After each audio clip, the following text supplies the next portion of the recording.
What do you do when 96 cores isn't enough? Well, you can go to 128 cores.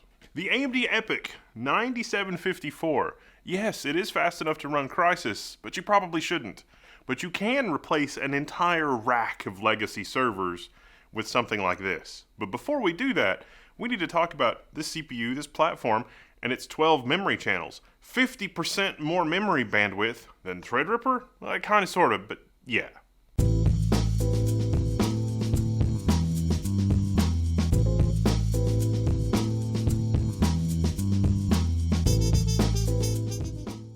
Alright, if you're comparison shopping between a 96-core $10,000 Threadripper Pro CPU and Bergamo Zen 4C efficiency cores, 128 cores, what do you get? The 9754, well, it's 128 cores, but it's Zen 4C, so it has less cache in the processor. It means you fluid dynamics people, you probably want to look at the 96-core CPU with the 1.5 gigabytes of cache, which I'll probably cover in part 2 of this video.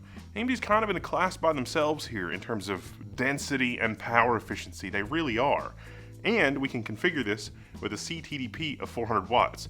The problem is, what sort of beast do I need to carry this chariot of glorious processor awesomeness with its 12 memory channels and 128 cores? And Silverstone rises to the occasion. So I decided to order Silverstone SP5 Cooler. It's the only AIO SP5 that I can find. And this is the same sort of model and design that Falcon Northwest uses in some of their systems. And it's the one that they shipped with my 96-core Threadripper Pro workstation. So be sure to check out Falcon Northwest if you want a turnkey solution for Threadripper. But this is 128 cores. Now we're going to start with Windows, but understand that Windows with this kind of core count is fundamentally broken. Microsoft. If somebody from Microsoft is watching this, especially from procurement, you need to get your folks some machines that have 64, 96, 128 cores for them to play with. They don't, and it shows in the software, in the scheduler, in the process management. This whole 3 processor groups on one NUMA node, you gotta come up with something better. That's enough on that. Let's get started on this build. This is what I selected. Largely because it was one of the more affordable but one of the more well-built 4U rack mount cases that was also designed to hold a 360mm cooler. Funny thing, Silverstone case designed to hold Silverstone AIO? Yeah, who would have figured?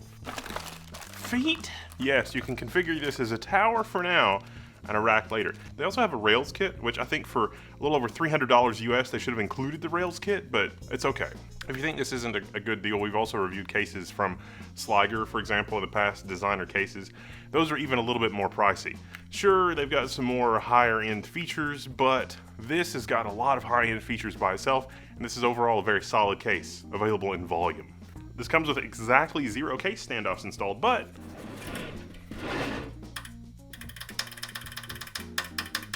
that's a case intrusion switch. You can log to the IPMI someone was in your baby. Now all we gotta do is get our motherboard mounted, our rear I/O shield, our power supply, and our AIO. And this is Silverstone's SP5 cooler. Interestingly, Silverstone does not have an SP3 version of this cooler that I found for Threadripper Pro. Maybe they're working on it. Now for our motherboard, I've elected to use a Supermicro H13 SSL-N.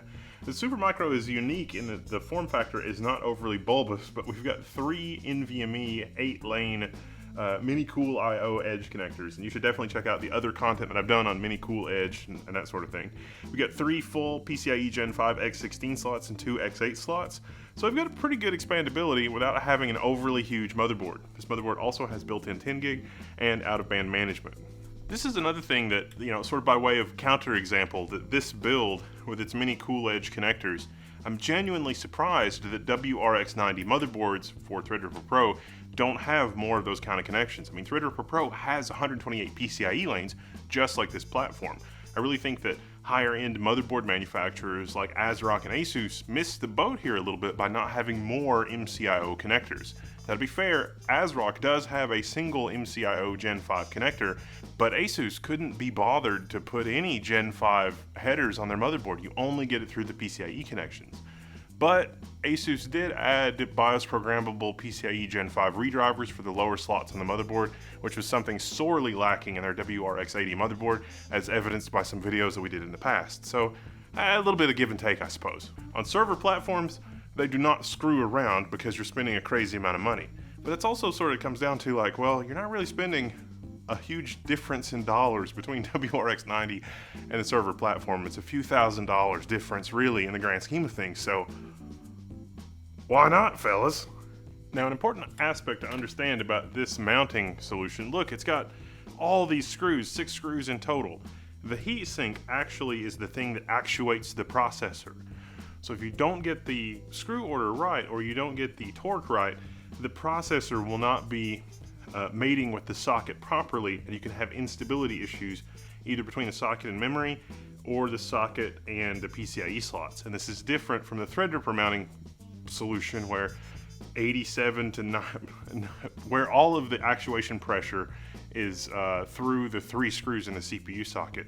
Real world with Threadripper Pro, my experience has been that it's a little sketchier than the 3 and 5000 series Threadripper, and that you actually can get a little bit more compression on the socket, which makes things more stable through the cooler, depending on the cooler.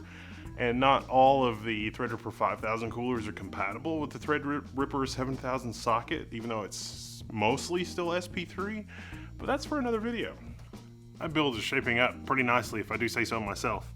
Now I've got to find a power supply. Power supplies are interesting because 400 watts, but you really need more than 400 watts, obviously, because you're going to run peripherals and everything else.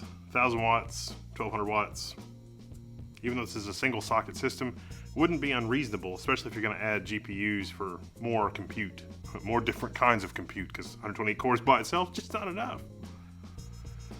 If you had 256 gig DIMMs in this platform, the DIMMs alone would consume another 200 watts. Something to think about. Memory power usage that high, it's a record, but DDR5, boy, it's fast. While we're talking about memory, let's talk a little bit about Threadripper Pro versus server CPUs. These are 4800 DDR5 4800, which is a little on the pokey side in terms of speed, but it's stable. DDR5 6000 is attainable on Threadripper Pro, and real world memory bandwidth speeds, you can get 20% higher memory transfers with 8 memory channels versus 8 memory channels in a server context, but you've got 50% more memory channels. So even though DDR5 4800 is a little slower, 50% more DDR5 channels really makes up for a lot of that difference. And the really wild thing is if you've got a half a rack full of Skylake or Cascade Lake era Xeons and you're looking to replace them because power usage or anything else, this one system could replace a half a rack for most workloads, like to a single socket. Terabyte and a half of memory, all but the highest loaded configs, it really could. Obviously you wouldn't want to do that for high availability reasons, but 2 of these, instead of 2 2-socket 128 core systems, you could do 2 128 core systems, or 3 for a 3-node high availability cluster, and you've replaced an entire rack of machines at that point with 12U. It really is a thing you can do, and you'll be better off. Like the whole system, everything else will be breathtakingly faster. It might be a video for another day. I love our little Silverstone case here. This is going to work out pretty good. I've added the Cooler Master XG 850 watt power supply because it actually gives us a nice little readout display which will show us the wattage of the CPU. There's some really interesting stuff that we can take a look at. I've also outfitted this with 384 gigabytes of memory. I know it would be cool to see a terabyte or a terabyte and a half or something like that, but for what I've got to show you, 384 gigabytes is going to get it done. Don't worry, no problem there. We've also got some really cool features on our motherboard, like mini cool I/O, some other stuff like that. We'll get to that. But yeah, this thing is not going to use, it's going to use just over 400 watts in this configuration, and that's pretty good considering we're also driving 5 fans. So let's get this powered up. Now normally, this is not going to run Windows. In fact, Windows is the farthest thing that anybody is thinking. There's no TPM functionality enabled in BIOS or in the hardware. There's a TPM header, but if you're installing Windows 11, for example, there was the fiasco of like, oh, you must have a hardware TPM module, hardware cryptography, hardware root of trust.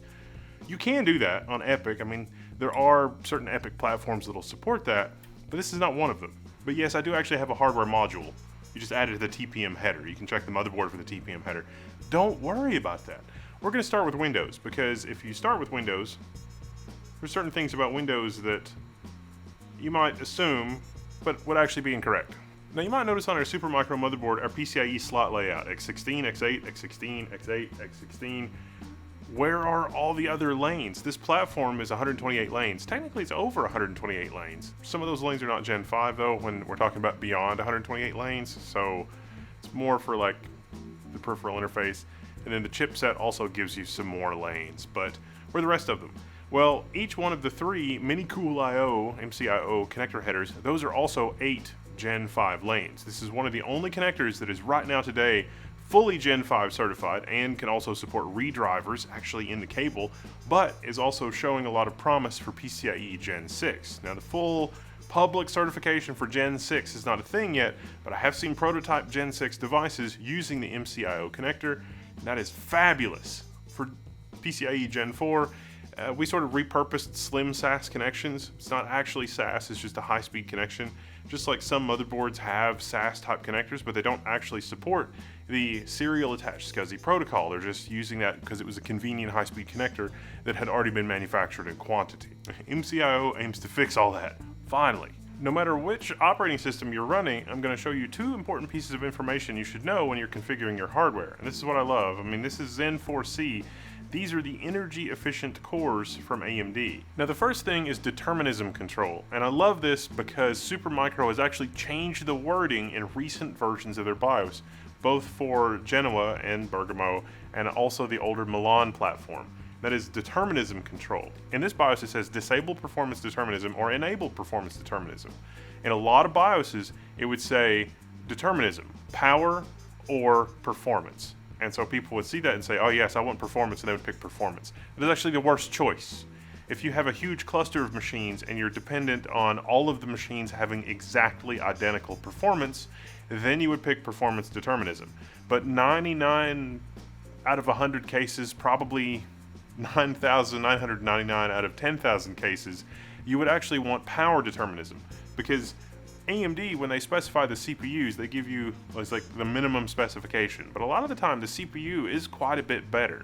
And with boost algorithms being what they are and everything else, the power budget is really the limiting factor. So within the power budget, if the CPU can get a little bit more performance and stay stable, it will do that. The hardware is built to do that. Boosting is a fact of life in server land. You want to disable performance determinism. You don't want that. You can just leave it on auto. The power determinism means that the CPU will always operate within its power envelope, and that's what you get. Now the second important thing is configurable TDP. This is not an overclock, but this is how many watts do you want to spend on your CPU? How much do you want to let it have? We're going to turn on TDP control and we're going to set it to 400 watts. 400 watts is the maximum that Bergamo supports, and you can check the AMD specifications for different processors. It'll tell you. Some come configured by default at 240 watts, but they are fully certified to operate at up to 280 watts. And you just leave performance on the table. How much performance do you leave on the table? Well, before we turn this on, let's run Cinebench and see how that goes. Now, in the worst of the worst possible configurations that you could stumble into, our Cinebench R23 score, it's about 89,000. And keep in mind, just a few years ago, dual 64 cores on Epic Milan was just barely breaking 100,000. So to be able to do 89,000 in a single socket is pretty darn impressive. I mean, we're just barely crossing 300 watts at the wall, which is including the fans and everything else. Admittedly, this is a bit of a minimal configuration, but 384 gigabytes of memory, you're not going to use a lot of power. Given that the CPU's out-of-the-box performance should be on the order of 350 watts, and we can take it up to 400 watts, I think we can make this just a little bit higher. 109,000. That's a pretty big difference. That is a significant, completely free performance uplift. Even on the worst of the worst, because I've already tested performance determinism, you're going to score over 100,000 with this 128 core processor. So these 128 cores versus the 128 cores of a Milan system, you're doing better, at least for this ideal best case scenario workload. And this workload also doesn't hit the L3 cache, even though it's a lot of rendering, like apples to apples and all this kind of stuff. Let's load up some games. Now for gaming, I'm gonna load up a 4070 in here. I really want to put a Radeon GPU in here, and I will, don't worry, but apples to apples, like, let's just see what's going on. I'm gonna give you a little bit of a spoiler already. Windows struggles with a system like this, and it's because in the default configuration, this one giant processor shows up to the system as one giant processor. See, Windows internal architecture is fundamentally limited to dealing with 64 threads at a time. Full stop. There are kernel parameters you can change in the boot record and registry and some startup stuff, and there's been some hackery and some patchery over the years to deal with it, but none of that matters, period. And even Linux hasn't gotten this completely perfect. There's a lot of overhaul going on in the kernel 6.6, 6.7 to do with the scheduler and processor groups and the hierarchy of memory to deal with CXL and everything else. But we're focusing on Windows for at least the first part of this video. 64 threads at a time. So when this processor shows up and comes stomping in with all 128 cores, 256 threads, Windows doesn't really know what to do. They bolted on this thing called processor groups, which in the beginning, when processor groups first appeared, processor groups and NUMA nodes were treated pretty much identically. And a NUMA node is like you have 4 sockets in a system, and so it stands for non-uniform memory access, meaning that you have the memory in the system grouped together. This is also why Threadripper 2000, the performance wasn't great there, is because the Windows scheduler, when it was designed, never assumed that it would have non-local memory in a process, and the Infinity Fabric was actually as fast as, like old school Xeons, and so a lot of bad assumptions in the kernel. But when you're running a game or something like that, there are games that are written to deal with large processors, and some of the games follow Windows documentation and design patterns, and so if you have a group of threads that is more than 64, a lot of the time the game doesn't really deal with it. With processor groups, we've gotten into a worse situation where when you do have NUMA nodes and not processor groups, a game will deal with that. That was the more common scenario. But now where we have processor groups splitting a single NUMA node into 64 thread chunks, the game doesn't deal with processor groups because processor groups are treated differently than NUMA nodes. There needs to be code inside the process, code inside the game to say, are we dealing with a NUMA node situation or are we dealing with a processor group situation, and behave accordingly. Because it was kind of disastrous in the beginning when processor groups and NUMA nodes were treated alike, and there were lots of really strange corner cases that created. So they don't do that by default anymore. 96 core Threadripper Pro and our Falcon Northwest rack system. Out of the box, into the default configuration, it shows up as 3 64 thread processor groups. And on Windows, this is by far the best performance option for that processor for a lot of software. There is an option you can set in the BIOS called NPS, and you can set it to NPS 4, which will try to divvy up the processor into 4 chunks. That works pretty good on our 12 memory channel platform. On Threadripper Pro, it works a little less good because it's a little more asymmetric when it's NPS 4. NPS 3 actually would make sense for the 96 core Threadripper Pro, but probably wouldn't make sense for the 32 or 64 core Threadripper Pro. Using Hardware Info 64 to break down what was happening during the benchmarks, we peaked at about 382 watts. We probably could hit 400 watts if we had more of a sustained load or we configured Cinebench to just run continuously. 382 watts, I'll take it. I cannot stress enough, this is not an overclock. This is what this processor is designed to do 24/7. Now in terms of thermals, yeah, we could still hit 80 degrees C on our hotspot. You really don't need a 360 millimeter cooler in order to do this. But what you do need to do is, if you don't have a 360 millimeter cooler, is lots and lots of air. A lot of airflow with high RPM fans. The fans themselves might use an amp or two. That means it's going to be a lot louder. It's going to be a lot more difficult to challenge. OEM systems, I'm talking about Dell, Lenovo, and HP, a lot of the time their boards are not designed for the upper end CTDP, at least on the systems that I've configured. That's one of the places those OEMs can save money. It's like, most people are not gonna order this with a 128 core CPU. They're gonna get a 32-core CPU or a 48-core CPU or a 24-core CPU, and those use way less than 400 watts even at the upper end of their CTDP. So if you take advantage of CTDP on one of those processors, you might still only be looking at 300 watts at the top end for the officially AMD supported wattage, and those OEM boards will be more than happy to deliver that. This is somewhere that Supermicro differentiates itself. A lot of Supermicro's offerings don't have the same limitations. It's like, oh, it's designed for CPUs from this many watts to this many watts. Ah, yes, I know that I can take advantage of the CTDP feature because the motherboard supports it. So good job, Supermicro. A lot of Supermicro chassis are the same way. It's like, I'm going to buy this bare bones Supermicro chassis, do this, we're good to go. Supermicro does offer chassis that have lower CTDP limits, especially single socket, especially like telecommunications gear. Typically those have a high efficiency power supply that's on the order of like 550 watts. Dell and HP and Lenovo do offer configurations that have the 400 watt CTDP, but they're usually quite a bit more expensive. Look at this madness, 150 watts. This is why AMD's in the data center. Idling at 150 watts with 128 cores. 128 cores divided by 400 watts, that's like 3 watts and change per core. That's crazy. CSGO, believe it or not, is pretty much perfect for showing the deficiencies here in an easy to understand way. If you look at Task Manager, by default, Task Manager is going to show that like half of the CPU is utilized, and that looks pretty good, right? Well, you see, CS2 was actually built to deal with multiple processors. It just wasn't built to deal with this chicanery.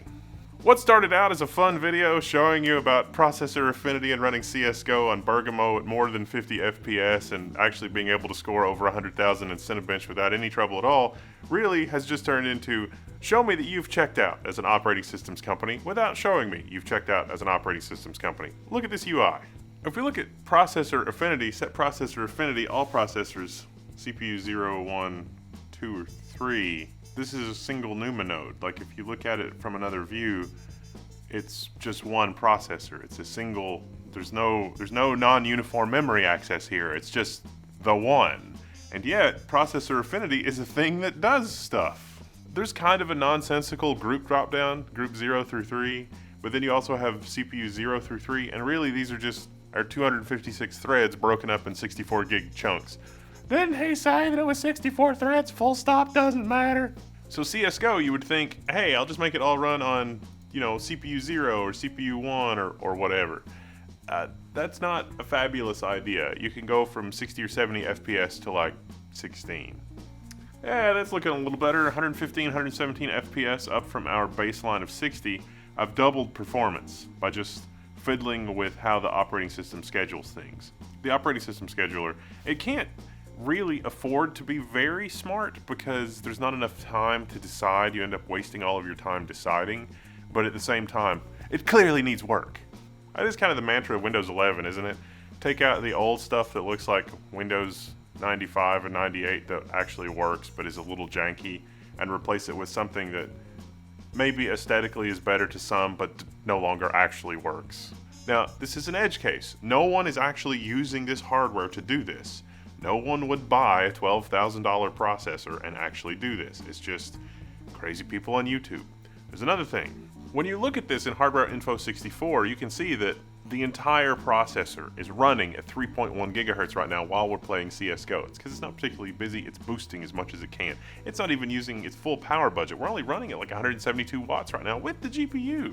The hottest that our CPU has been in this run has been 64 degrees C. And then there are 3 entries for thermal throttling. Now this is where you have to be careful. Proc hot, yes, the processor is hot and that's not good. It will throttle back. And that is not a good throttling. That's the processor basically saying, hey, if you could deal with the thermals, I actually could boost higher. You can get free performance if you can address that. If you can't, the processor will just run slower. It won't crash. AMD's done some amazing stuff here. So if you needed a 1U 128 core at like a lower TDP of like 200 watts, that wouldn't officially be supported, but there are people in the telecommunications industry trying that, at least supposedly, on our forum.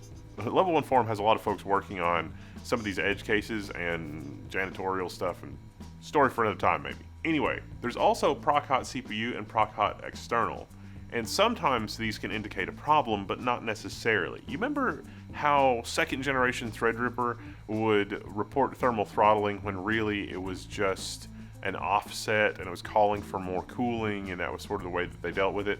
It was a little bit of a peek behind the curtain in terms of how the boost algorithm works. The processor was basically saying, well, I'm not throttling, but you could get more boost if you got a little bit better cooling here because I'm under my power envelope. That's what some of this means in a server context. This works a little differently on server than it does on desktop. Sometimes getting a report from Hardware Info 64 about thermal problems is normal because it's not actually thermal problems, it's just your processor saying there's room to boost, but I can't boost because of the thermal situation that we're in, which is just the reality of servers. It might seem silly because this is CSGO and this is what we're looking at, it's a game, but it gets less silly when you look at applications like COMSOL and ANSYS. These are computational fluid dynamics simulation things. This is not the CPU for computational fluid dynamics. That's going to be in another video. The performance penalty on Windows is like 10, 15, 20% at the high end for some of these workloads because you can run COMSOL under Linux as Windows.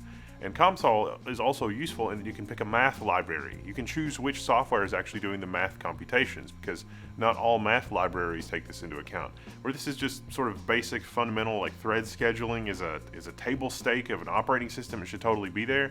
Things are a little bit more subtle with math libraries. Like there's math libraries that are adjacent to but not necessarily a part of the operating system, and then companies bolt them on. And Intel, for their part, has done Herculean engineering for their math libraries. In a lot of cases, their math libraries are still ahead of AMD, but AMD is catching up fast. So with COMSOL, you can pick AOCL, AMD's optimized math library, or you can pick Intel's MKL math library. And a lot of time, Intel's math library runs great on AMD hardware. It's sort of the the 1-2 punch of math stuff. But the math library depends on the operating system to do scheduling and to do some low-level primitive stuff. And so the whole debate, AMD versus Intel, the math library, is out the window when the operating system is eating so much overhead for that part of it. But it's a really information-dense and somewhat esoteric journey, but you can totally explain it with something like CSGO. You can see it and visualize it with something like CSGO. So I thought it was interesting, and I thought that I would show you the 128-core Bergamo processor and Zen 4C. Keep in mind these are low-power Zen 4 cores, which is completely different than Intel's strategy with Sierra Forest, their coming 144-core CPU that is going to use only E-cores. We've seen CPUs based on only E-cores before here at Level 1, the 4-core N100. And the 4-core N100, let it run at its topmost maximum, is actually a very impressive 4-core CPU. I'm Waddle, this is Level 1. This has been a quick look at fun stuff in our Silverstone case with our Cooler Master 850 watt power supply that actually has the power readout. And yes, 110,000 at our CTDP 400 watts is a lot of fun. That's enough of this Level 1 ramble. I'm signing out. You can find me in the Level 1 forums.